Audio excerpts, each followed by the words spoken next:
ada yang namanya penembakan misterius.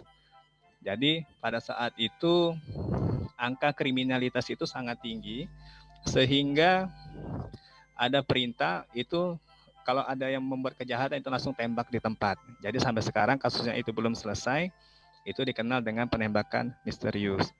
Bisa juga pelanggaran HAM di dunia internasional, yaitu misalnya penindasan Muslim Rohingya yang ada di Myanmar. Jadi pelanggaran HAM ini ada di sekitar kita, ada yang terjadi di negara kita, bisa juga terjadi di dunia internasional. Nah, mungkin itu saja Mbak Resti materinya untuk hari ini. Oke, nah itu dia banyak ya ternyata ya bagian dari HAM dan contoh-contoh pelanggaran HAM yang sudah dibahas tadi ya sama Pak Rio nih sahabat Iya benar-benar kreatif. sih. Oke deh. Nah kayaknya sudah ada pertanyaan yang masuk tapi kita bakal tahan dulu nih Pak Rio ya.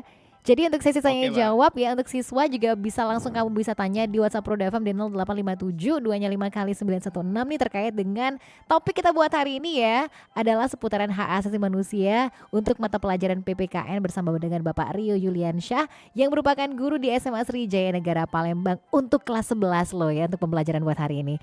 Pak Rio kita rehat sebentar ya Pak Rio ya. Kalau anak-anak bilang Oke oke Mbak. keluar main ya. Iya benar Mbak. Zaman dulu kan kita keluar main. Istirahat Mbak. Istirahat ya, yang mau Iya jajan-jajan ntar istirahat. balik lagi dalam kelas ya. Oke, sobat kreatif jangan kemana-mana ya, balik lagi nanti tetap di program kita belajar di Pro 2 RRI. Siap-siap nih yang ada pertanyaan, kita bakal bacain pertanyaan kamu dan bakal dijawab langsung nanti bareng Pak Rio. Jadi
Vaksin adalah zat yang sengaja Permisi dibuat Bu. Iya Mbak. merangsang Bu, pembentukan saya kekebalan tubuh besok dari mau pulang penyakit kampung. tertentu, Saya mau nemui orang pintar sehingga di bisa kampung saya, mencegah Bu. terjangkit Orang dari pintar? penyakit Itu Bu, tertentu saya mau tersebut. minta penangkal corona.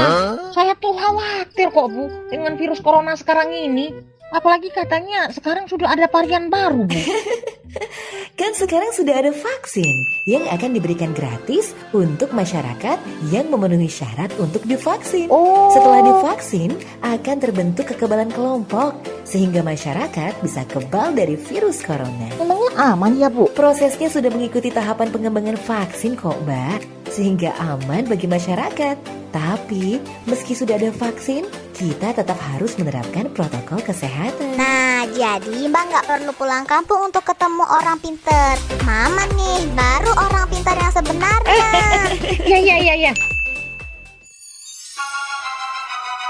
Ibu Pertiwi memanggil. Belajar di Pro 2 RRI.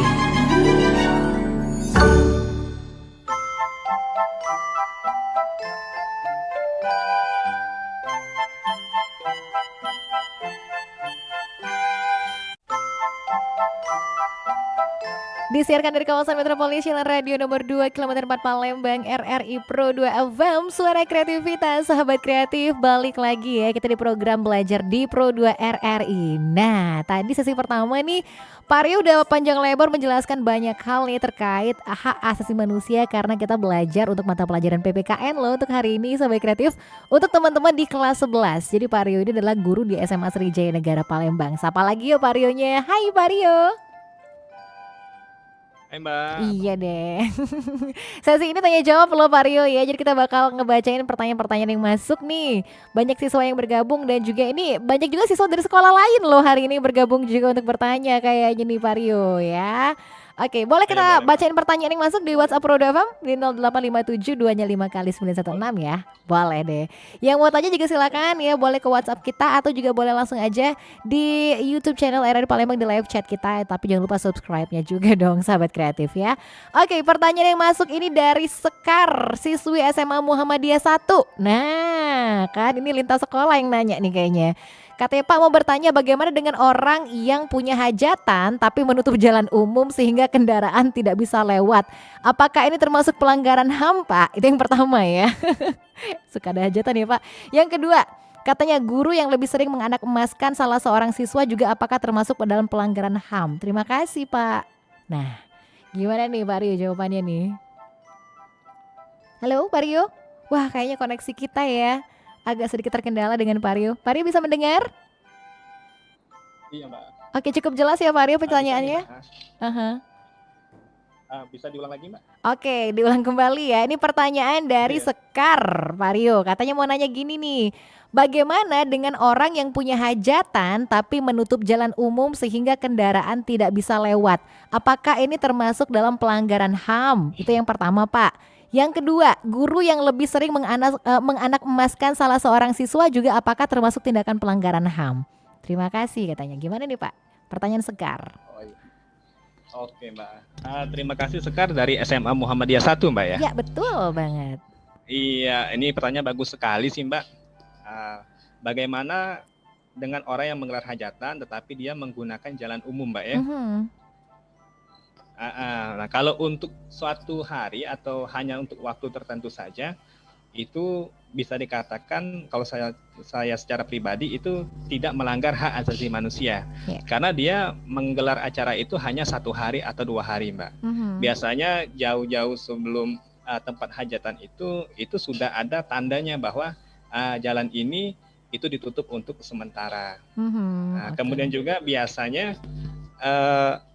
untuk melaksanakan suatu hajatan yang mereka menggunakan fasilitas umum seperti jalan atau tempat yang lain, itu biasanya ada izin dengan dinas yang terkait, Mbak. Nah, jadi mereka tidak bisa langsung tiba-tiba menutup jalan itu, tapi harus izin dengan dinas perhubungan atau dinas yang lain, sehingga bisa dialihkan atau melalui jalan alternatif yang lain.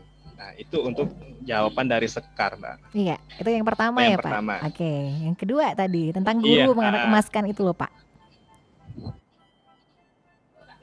Nah, tentang guru yang menganak-emaskan beberapa siswa tuh Mbak ya. Mhm, mhm. Iya, itu sering sekali kita jumpai Mbak. Iya. Ada beberapa guru itu terkadang dia itu menganak-emaskan seorang siswa atau beberapa orang siswa. Mungkin Mhm. karena prestasinya, kemudian mungkin karena faktor kedekatan, mungkin tetangganya atau masih saudaranya. Itu contoh dari pelanggaran terhadap hak asasi manusia. Oke. Karena setiap siswa itu harus mendapatkan porsi yang sama, Mbak. Mhm. Jadi dalam kegiatan belajar itu tidak ada yang namanya anak emas atau anak yang bukan emas nih, Mbak. Mhm. Benar benar benar.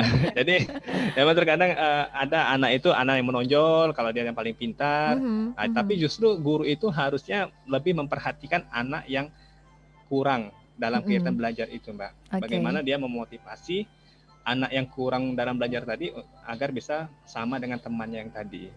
Jadi kalau Mhm. yang menganak emaskan beberapa siswa itu contoh dari pelanggaran hak asasi manusia, Mbak. Oh, pelanggaran ya. Ya. Jadi mudah-mudahan tapi nggak segitu ya Iya benar, mudah-mudahan Mbak. ya, Pak ya. Oke deh. Iya benar, Ya, Mbak. itu Sekar sudah terjawab pertanyaannya. Terima kasih. Dan kita ke pertanyaan selanjutnya Bapak dari Febri. Febri nanya nih Pak, katanya apakah hukuman mati yang diterapkan di berbagai negara termasuk Indonesia itu termasuk pelanggaran HAM, Pak? Boleh dijelaskan argumennya? Wah. Gimana nih, Pak? Wah ini iya nih terima kasih dengan Mas Febri. Bagaimana dengan penerapan hukuman mati? Nah, hukuman mati ini Mbak, setiap negara itu berbeda-beda Mbak. Mhm, Tergantung dari negaranya itu mau model hukuman matinya itu yang seperti apa. mhm. Nah, biasanya untuk hukuman mati ini ada kriterianya Mbak. Untuk Oke. kasus pelanggaran yang berat. Mhm, Nah, kalau di Indonesia itu biasanya yang sering mendapatkan hukuman mati itu adalah yang pertama itu adalah terorisme, Mbak. mhm, oke. Yang kedua itu adalah bandar narkoba. Yang ketiga itu adalah pembunuhan berencana. Mhm, Jadi kalau untuk ketiga ini itu bisa diterapkan hukuman mati. Nah, tetapi pada pelaksanaannya hukuman mati ini bukan berarti hari ini mereka sidang, hari ini diputuskan hukuman mati, besok mereka langsung dieksekusi. mhm, iya. Jadi setelah ada jatuh putusan atau vonis dari hakim itu ada jeda waktunya, Mbak. Mhm, Mereka boleh melaksanakan banding atau peninjauan kembali terhadap hukuman itu. Nah, biasanya tetapi kalau untuk bandar narkoba yang skala besar atau internasional atau juga terorisme itu biasanya jarak waktunya tidak lama, Mbak. mhm. Nah, tetapi kalau di Indonesia itu pelaksanaan hukuman matinya itu menggunakan ditembak dengan jarak yang dekat, Mbak. Iya, Kalau di benar. Indonesia. Mhm, Nah, kalau untuk hukuman mati itu kalau secara hukum itu tidak melanggar hak asasi manusia mhm, karena memang benar itu diatur menurut undang-undang yang berlaku di Indonesia. mhm, oke. Jadi daripada nanti korbannya lebih banyak Mhm. lagi, makanya dijatuhkan hukuman mati untuk mengurangi korban yang lebih banyak lagi, Mbak. Oke, jadi Ya. itu jawabannya Febri, terima kasih. Kita ke pertanyaan selanjutnya udah masuk ini Pak ya, dari Sultan. Katanya, Pak mau nanya, ini kan ada yang namanya Komnas HAM Pak, boleh dong dijelaskan apa itu Komnas HAM dan apa tugasnya? Wah, Wah, ini ini banyak yang pertanyaan bagus update-update sekali nih, nih, Mbak. bener nih ya. Siswa sekarang update semua pertanyaannya nih, gimana nih Pak? Iya benar, Mbak. Jadi kayaknya lebih enak lah tanya jawab ini, Mbak, Iya, daripada penjelasan materi kan. oke. Ah, ya baiklah Sultan, tentang Komnas HAM yaitu Komisi Nasional Hak Asasi Manusia. Mhm, Jadi dalam pelaksanaannya ini Mbak Resti, HAM ini ada lembaga penegakan HAM yang ada di Indonesia. Salah mhm, satunya adalah Komnas HAM, Komisi Nasional Hak Asasi Manusia. Tugasnya ini adalah dia menyelidiki suatu kasus itu, Mbak. Apakah ini dikatakan pelanggaran HAM berat atau tidak? mhm, Jadi tidak semua kasus pelanggaran HAM itu dikatakan kasus pelanggaran HAM, tapi ada kriterianya. mhm, Misal kalau ada pembunuhan, itu bisa dikatakan adalah sebagai kasus kriminal biasa. Tetapi kalau misalnya pembunuhannya itu menggunakan cara yang keji atau cara-cara yang tidak manusiawi, itu bisa dikatakan sebagai kasus pelanggaran hak asasi manusia. mhm, Misalnya itu kasusnya Munir. mhm, iya, Itu kan contoh melakukan pembunuhan dengan cara yang tidak memiliki peri kemanusiaan. Mhm. Itu contoh pelanggaran HAM. Iya. Ialah Nah, ya. dia menyelidiki kasus ini Mhm. pelanggaran HAM atau bukan. Kemudian dia sebagai lembaga untuk mediasi Mhm. dengan pihak keluarga terhadap korban. Jadi itu sih tugas dari Komnas HAM itu, Mbak. Jadi itu tadi ya sudah terjawab ya Sultan. Terima kasih sudah Iya. bertanya. Sekarang ada pertanyaan sudah masuk nih dari Amelia. Tapi ini kayaknya pertanyaannya Oh ya. serius banget nih. Ini lebih update lagi. Agak ragu saya bacanya sebenarnya. Pak, terakhir kan Coba. ada kasus yang menewaskan 6 laskar. Itu gitu katanya ya. Oh iya. Oke, nah itu sebenarnya pelanggaran HAM bukan sih Pak? Nah, ini Update kasus banget ya. ini, Aha. ini kasusnya agak sulit sih Mbak nih menjawabnya nih Mbak. Makanya saya bilangnya Ah, kayak berat ini. Oke. Iya. Aha. Tapi emang benar sih Mbak.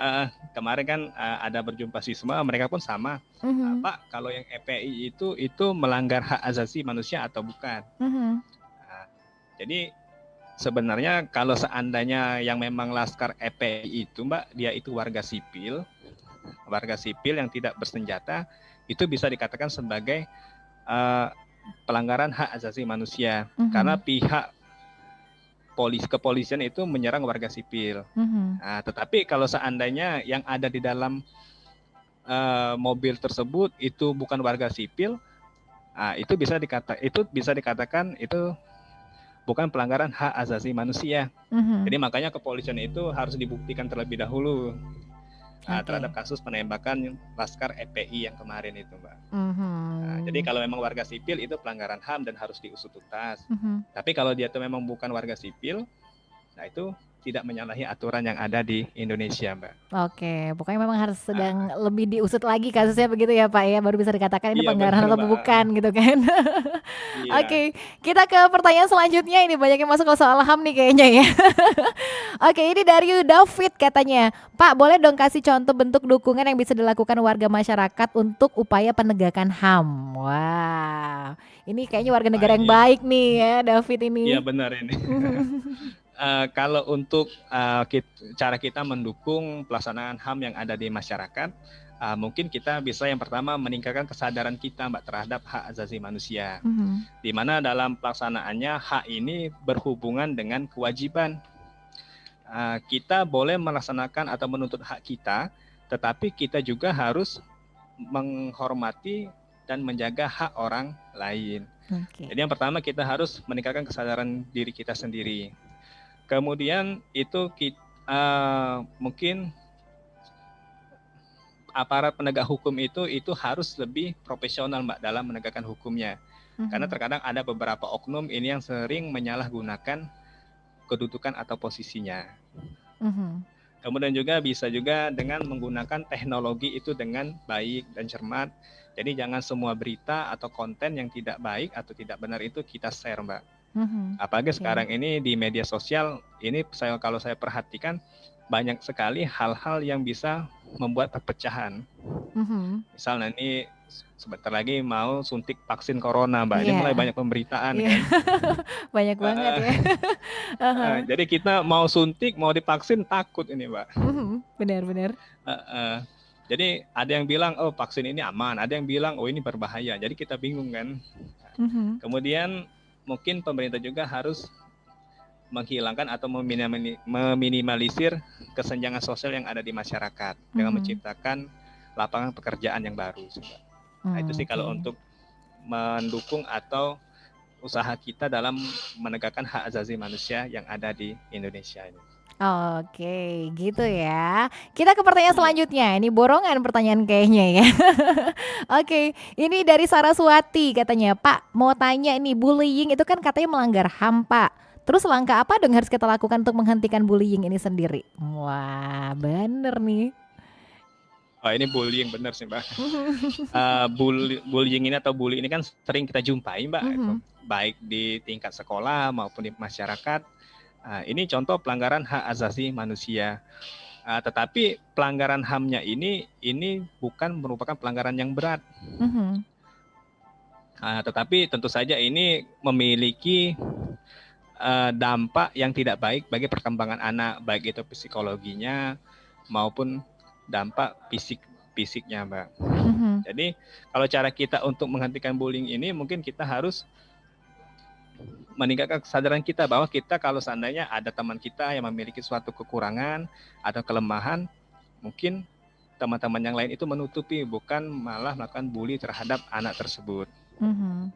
Oke. Nah, kemudian juga ini bisa juga untuk mengatasi bully ini, itu mungkin ada faktor kedekatan orang tua, Mbak, terhadap anaknya.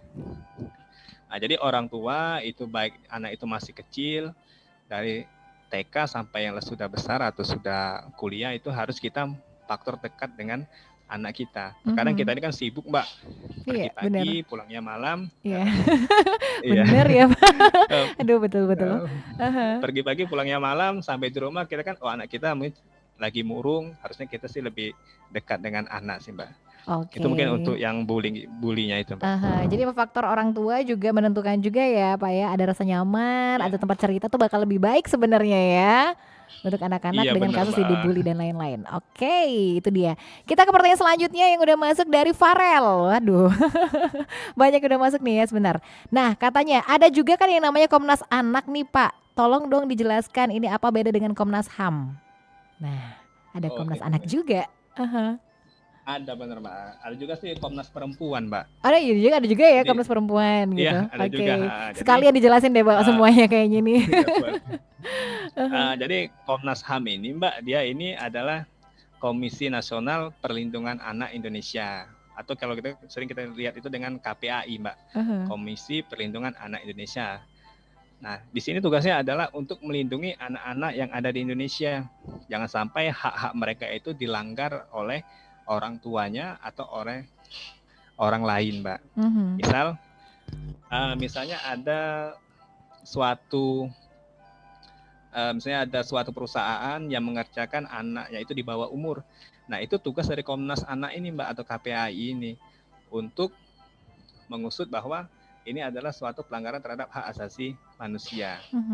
Nah, kemudian kalau Komnas Perempuan juga itu khusus untuk masalah perempuan, Mbak. Nah, jadi memang sudah dibagi, Mbak. Kalau Komnas HAM itu secara umum, kalau Komnas Anak itu untuk anak, kemudian kalau Komnas Perempuan itu mengusut tentang kasus pelanggaran hak asasi manusia terhadap perempuan. Gitu sih, Mbak. Oke, nah itu dia ya, Farel udah jawab ya. Kita ke pertanyaan selanjutnya masih di WhatsApp Roda FM di 0857 2-nya 5 kali 916. Yang masih mau nanya silakan karena kita masih punya waktu walaupun gak banyak lagi ya, Pak ya. Oke, ini pertanyaan selanjutnya dari Fadil. Belakangan banyak kasus-kasus HAM kayak Munir kan gak terlalu terselesaikan, Pak. Sebenarnya akar permasalahannya ini di mana sih? Wah, banyak pengamat ya ternyata ya pendengar kita ini kayaknya. Gimana nih, Pak? Kita pinter semua ini, Mbak. Bener, siswanya pinter semua ini. Iya. Nah, kalau untuk biasanya, Mbak, kalau untuk kasus pelanggaran HAM berat yang pernah terjadi di Indonesia itu sangat sulit sekali untuk diselesaikan, Mbak, kasusnya. Karena ini melibatkan beberapa kepentingan. Kemudian mungkin kayak kasusnya si Munir, untuk menjadi tersangka itu hanya pilot pesawatnya saja, Mbak. Untuk lebih dari atas dari pilot itu siapa yang menyuruhnya, apa kepentingannya itu belum bisa dibuktikan sampai saat ini. Sehingga kalau untuk pelanggaran HAM berat di Indonesia ini itu sulit sekali sih, Mbak, dibuktikan mereka itu bersalah atau tidak karena memiliki beberapa kepentingan. Oke. Nah, kepentingannya inilah yang terkadang kita mungkin kurang jelas informasi kan. Iya. Nah, bisa juga kemarin itu ada pelanggaran tentang Salim Kancil, Mbak. Aktivis lingkungan yang di daerah Jawa itu dia memprotes penambangan pasir kalau nggak salah, Mbak. Nah, jadi dia dianiaya sampai meninggal oleh preman-preman yang ada di penambangan pasir itu. Itu contoh pelanggaran HAM, tapi sekarang pun itu masih belum jelas juga sih, Mbak. Oh, jadi ada beberapa kasus emang belum jelas sebenarnya, Pak ya? Iya, Mbak. Nah, itu dia. Malah kemarin yang tadi ada kasus tentang penembakan misterius, Mbak. Itu tahun 1980, Mbak. Sampai sekarang belum tahu itu siapa dalang dari kegiatan dari perintah tersebut kan. Tapi kalau dalam Oke. beberapa artikel menyatakan itu perintah langsung dari pimpinan mereka sih, Bu. Oh, iya iya Ah, iya iya. Pokoknya kalau iya. ditanya kok nggak tuntas karena mungkin ada kepentingan-kepentingan tadi bilang tadi ya Vario ya, yang Iya kita nggak tahu benar. kepentingannya apa gitu. Oke, jadi gitu Ah, ya. Kita ke pertanyaan lagi udah masuk ini. Wow. Banyak yang nanya ternyata ya. Oke, dari Salsabila nanya, "Pak, katanya aku pernah baca tentang tipologi dari kewajiban HAM. Katanya ada dua, Pak, yaitu kewajiban negatif dan kewajiban positif. Ini maksudnya apa ya, Pak?" Nah, nah ini tipologi kewajiban HAM. poin. Ini udah baca-baca banget nih kayaknya ya siswa kita ini ya. Oke. Mungkin gini Mbak, Aha. ah, kalau untuk kegiatan atau HAM yang positif itu mungkin kalau kita lakukan itu sesuai dengan peraturan yang berlaku sih Mbak. Mhm. Misalnya gini, apa namanya itu, kita ikut dalam pemilihan umum. Pemilihan umum itu kan adalah hak kita Mbak, hak Aha. asasi kita. Mhm. Kalau pemilihan umum itu kita wajib mengikuti pemilihan umum tersebut agar suara kita itu tersampaikan. Nah, tetapi pada pelaksanaannya ada beberapa dari kita itu pada saat pemilihan umum kita memilih golput, Mbak. Mhm. Nah, itu contoh dari kegiatan hak asasi manusia itu yang negatif. Jadi memang hak kita, Oke. Mbak, kita boleh memilih atau tidak. Aha. Nah, jadi kalau kita ikut dalam pemilihan kita mencoblos itu positif. Tetapi kalau kita tidak ikut pemilihan umum kita golput itu contoh dari pelaksanaan HAM yang negatif, Mbak. Nah, itu sih Mbak Mhm. maksudnya, Mbak. Nah, itu dia ya tadi sudah banyak pertanyaan yang masuk nih ya. Oke, terima kasih yang masih mau bertanya. Mungkin waktu kita tinggal sedikit lagi sebenarnya ya Pak ya, karena sekarang kan udah Ya. pukul 10.50 aja nih dan tadi sudah dijelaskan panjang lebar dari Pak Rio nih. Oke, jadi kalau kita sebelum kita tuntaskan untuk hari ini tentang pelajaran kita tentang HAM ini sendiri nih, Pak Rio, apa sih intisari atau kesimpulan dari materi kita untuk hari ini tentang seputaran hak asasi manusia ini? Silakan Pak Rio. Untuk rangkumannya untuk kita hari ini adalah jadi kita tuh sebagai warga negara yang baik, kita itu harus menghormati hak asasi manusia. Jadi Mhm. kita harus menghargai hak-hak orang lain. Karena hak asasi kita itu yang kita dapatkan, yang kita terima itu jangan sampai mengganggu atau eh, mengganggu dari hak asasi orang lain. Mhm. Kemudian untuk penegakan HAM itu kita harus meningkatkan rasa kesadaran diri kita, Mbak. Mhm. Jangan selalu menentukan sikap egois, jadi kita harus meningkatkan kesadaran diri agar pelaksanaan HAM itu dapat terlaksana dengan baik di masyarakat. Itu sih Mbak untuk Oke, kesimpulannya hari iya ini. iya iya. Tiba-tiba ada yang masuk lagi Pak, banyak yang nanya rupanya kayaknya nggak mau berhenti nih nanya ya tadi. Mumpung masih Ya ada boleh waktu Mbak. juga, boleh ya Pak ya kita jawab pertanyaan dari Ayu Ya boleh Tiara. Mbak. Katanya gini nih, Pak Rio mau tanya jika kita menolak untuk vaksin corona, apakah termasuk pelanggaran HAM? Gimana ya?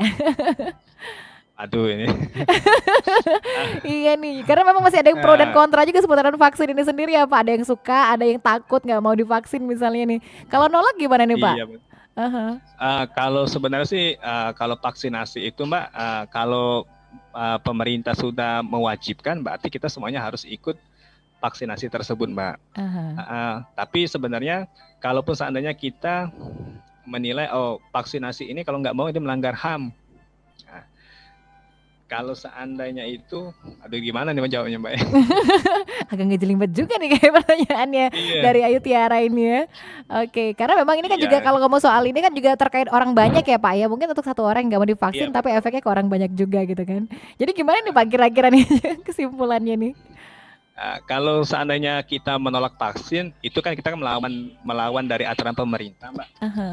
Jadi kita sebagai warga negara yang baik itu, jadi kita harus mengikuti apa keputusan yang dilaksanakan oleh pemerintah. Kalau seandainya nanti kita nggak mau divaksin nih, Mbak, Mhm. kita bayar denda nih. Nanti kalau seandainya nanti ada vaksin yang periode berikutnya, kita ya mau tidak mau kita harus ikut vaksin juga. Mhm. Ah, Mhm. tapi kalau dari pemberitaan di media televisi itu maupun elektronik yang lain, untuk beberapa orang itu kayaknya vaksinnya itu aman semua sih Mbak. Oke, sejauh ini aman Ah, ya. ah, Aha. iya. Dan Pak Rio juga mendukung vaksin? Wah, Kalau saya sih mendukung vaksin sih Mbak, sebab oke. siapa tahu setelah vaksin aktivitas bisa seperti normal kembali Mbak. Amin ya. Jadi Pak Rio juga mengajak untuk siap divaksin gitu ya. Untuk siswa-siswa juga nih kayaknya siap divaksin ya. Usia-usia tertentu dulu tapi kalau siswa kayaknya Iya belum ya. benar Mbak. Oke oke. Nah, Karena waktu kita udah mepet banget tadi nih Pak Rio ya, tapi makasih banget karena udah terjawab semua nih, pertanyaan udah masuk di WhatsApp udah, di live chat juga udah dijawab sama Pak Rio. Ini kita mau bilang makasih banyak buat Pak Rio ya, hari ini sudah banyak banget nih kasih pembelajaran seputaran hak asasi manusia ini Pak Rio. Wah, jadi iya, Mbak. karena dia di sekolah mungkin akan kembali lagi dengan pembelajaran daring dulu ya Pak Rio ya sementara ya. Setelah Iya, ini. benar, Mbak. Oke deh, kalau gitu selamat bertugas kembali Pak Rio. Terima kasih banyak. Hari ini sudah mengajar Ya, bersama Mbak, kami di program sama-sama, Belajar Mbak. di RRI. Salam buat Pak Syahrial, juga buat guru-guru di sana ya, Pak Rio. Oh iya Mbak, ya nanti disampaikan Mbak salamnya Mbak. Oke, baik, terima kasih. Assalamualaikum. Ya Mbak. Waalaikumsalam warahmatullahi wabarakatuh. Oke, sahabat kreatif, itu dia menarik banget kan pembelajaran kita bersama dengan Pak Rio Juliansyah yang merupakan guru untuk mata pelajaran PPKN dari SMA Sriwijaya Negara Palembang untuk kelas 11 ya. Hari ini kita sudah belajar tentang hak asasi manusia. Dan juga mau bilang terima kasih banget loh buat yang udah gabung ya di live chat kita, udah gabung, makasih. Kemudian juga buat yang masuk di WhatsApp Pro FM di 0857 225 kali 916, terima kasih banyak. Ikuti lagi untuk program Belajar di Pro 2 RRI besok, karena besok kita akan hadir dengan guru yang berbeda untuk mata pelajaran yang berbeda juga. Jadi kamu terus di Pro FM, suara kreativitas, dan selanjutnya Pro 2 Kreatif bersama Kakak Della Wawi. Indonesia,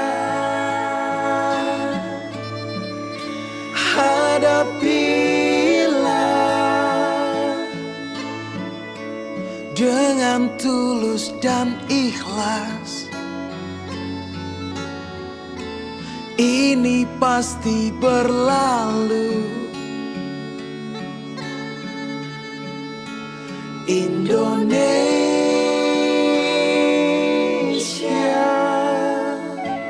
Wujud apresiasi kami kepada dokter, juru rawat, relawan, TNI, Polri, dan semua pejuang kemanusiaan di garda terdepan hadapi pandemi COVID-19.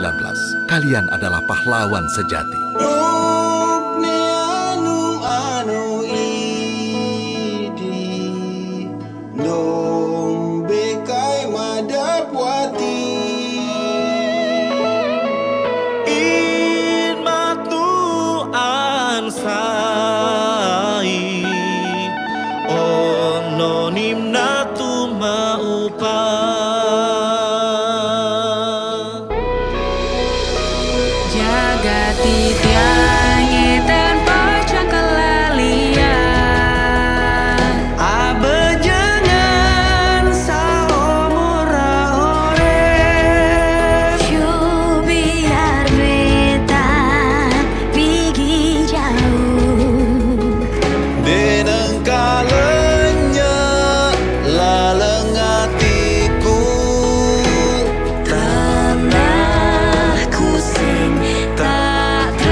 Engkau